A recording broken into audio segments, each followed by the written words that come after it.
Maganda ba yung Note 50 Pro Plus 5G? Actually, maganda siya.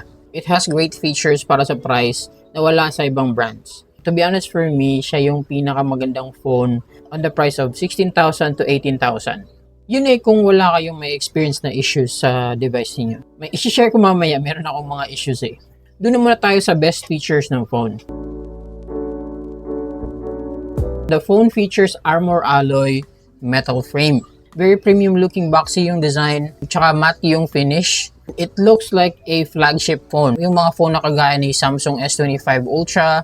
But I wanted to point out na yung mga metal frame phones tend to heat up.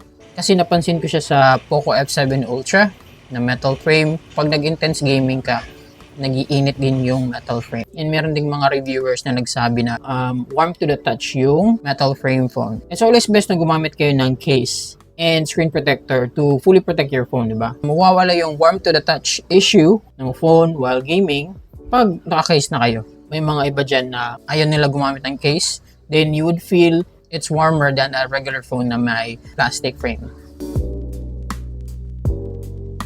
The screen size of 6.78 is very compact. Yung width ng screen is slim, pero mahaba siya. So, matangkad. But it's smaller than the Nubia Neo 3. Kasi yun, 6.8 inch yung screen. Mas manipis siya. And it's another factor na hindi nakakatulong sa cooling ng phone because walang space to circulate the cooling inside. Baka magtaka kayo na medyo mainit yung phone ko kasi nga metal frame and it's very thin. So, that's a bad combination with cooling. This phone is 209 grams pero hindi siya mabigat sa feeling. Kasi nga, it's very thin and compact sa paghawak mo. The screen quality of the AMOLED screen here is pretty good. Meron siyang 1080p resolution. 1080p for me is actually the perfect resolution for phones. Kasi pag tumaas ka ng 2K or 4K, wala siya masyadong enhancement na ibibigay on your phone kasi napakaliit ng phone screen natin. Kung tumaas ka ng mga 2K or 4K, mas nadidrain lang yung battery mo. Now, yung peak brightness nito is 1,300 lang. It's not the brightest screen around, but it's usable outside. There are phones na 2,000, 3,000, or 4,000 nits na yung brightness. So, for this phone, this is okay.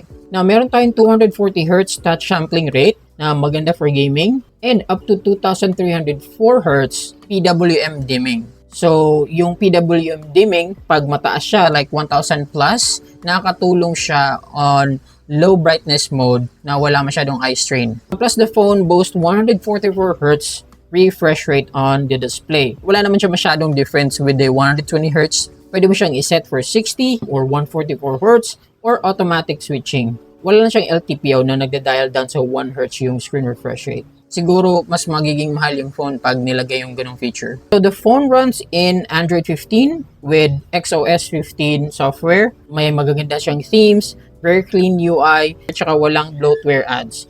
I like yung implementation nila, XOS or HiOS with Tecno when it comes to their budget phones. And meron din siyang AOD or always on display. Meron din siyang landscape mode na pag nakahiga siya, may malaking time display na makikita mo o kaya pwedeng images, tsaka may time din. And marami ka ring design na pwede mong i-add sa always on display. This phone has a MediaTek 8350 Ultimate chipset.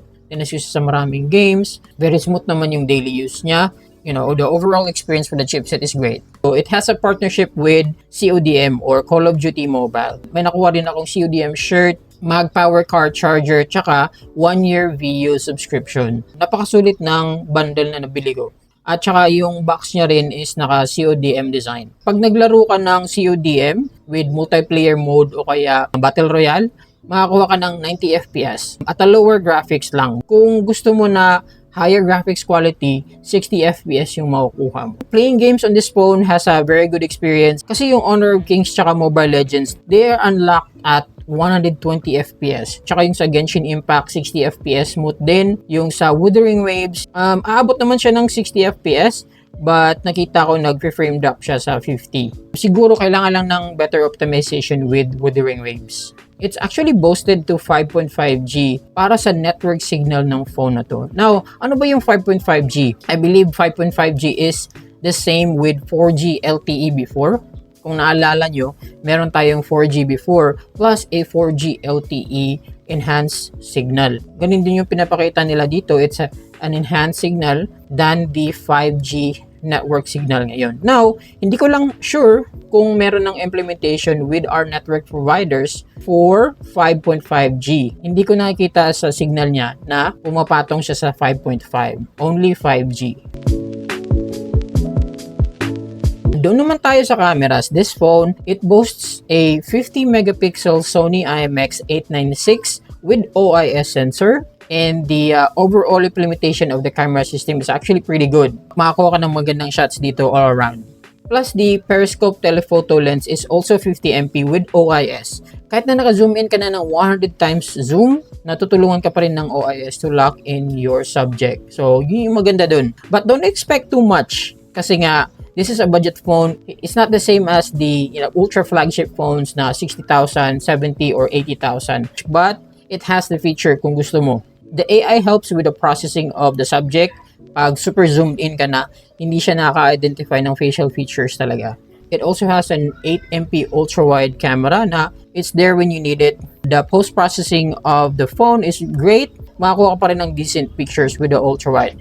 And once again, for this price, this is the only phone na nag-o-offer ng 100 times zoom or even 60 times zoom sa napakamurang halaga. Wala yan sa ibang brands sa ngayon. I would say na isa yan sa mga feature na although hindi mo kailangan, yes, it's unnecessary, but it's a fun feature to have. Kahit ngayong Poco F7 Ultra, meron lang siyang 60x zoom and it has the same quality. So, I already tested the zooming capability of the F7 Ultra, the Tecno Camon 40 Premier, and itong phone na to, fairly the same quality when it comes to zooming in. Natural colors, minsan nga mas dial down yung color niya sa totoong subject, which is good. There's room for like enhancing the image, and it's more than usable for social media or for content.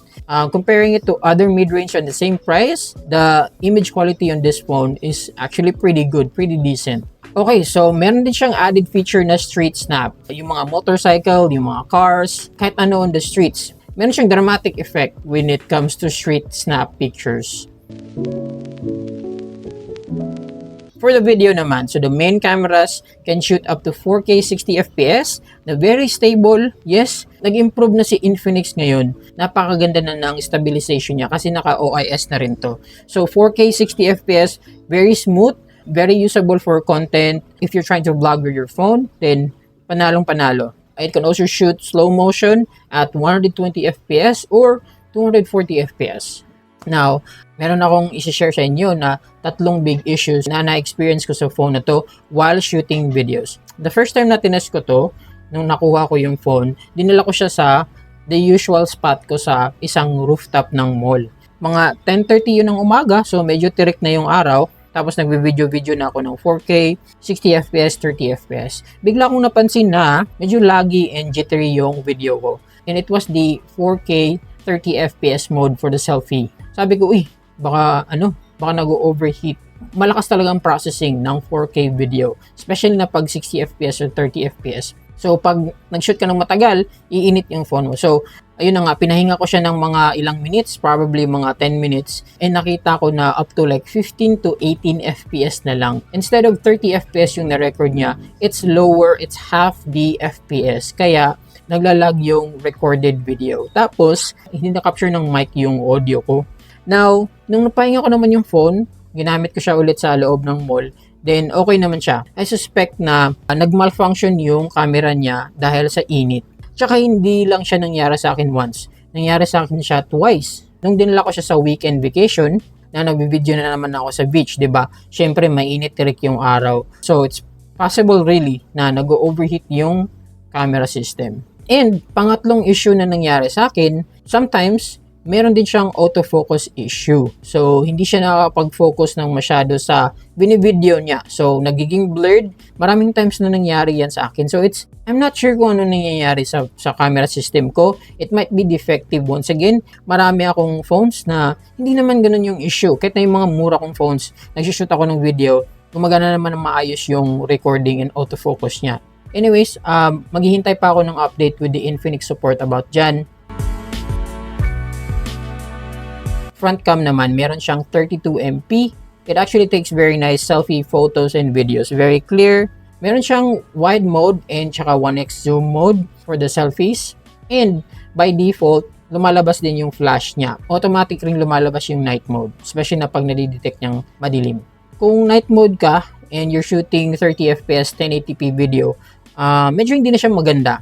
Medyo blurry yung video na makukuha mo, na wag mo lang i-turn on yung night mode. Doon ka sa mas may ilaw na spot, magvi-video, tapos gamitin mo yung 4K 30 fps mode niya. Meron pa siyang ibang features for the camera, meron siyang dual video, meron din siyang time-lapse, may vlog feature din siya, natuturuan ka mag-shoot ng magandang vlog, AIGC portrait, panorama shots, tsaka pro mode.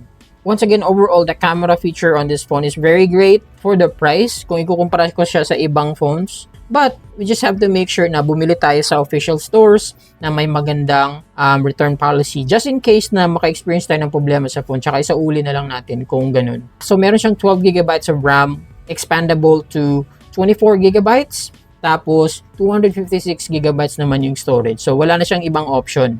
And makakapili ka sa colors na titanium, purple, at saka yung racing edition nila. It also boasts UFS 4.0 storage na napakabilis. Mabilis yung loading ng games, nagta-transfer ka ng files on your computer, napakabilis din. Yung under-display fingerprint sensor nito is napakabilis, plus yung face unlock is also great. Ito naman tayo sa mga fun features ng phone na to. So, it has halo lighting and health tracker on the back. Magagamit mo yung halo lighting for notifications while you're gaming, you're recording, and using Pholax AI. Like, kung nagre-record ka, meron siyang red na light. Tapos, kung mag-health tracking ka naman, meron siyang yellow na light. Now, for the audio, it has a JBL tuned speakers. But, pag 100% mo yung volume tapos medyo lakas yung pinapanood mong movie or video online, medyo hindi na masyadong maganda yung 100% volume niya.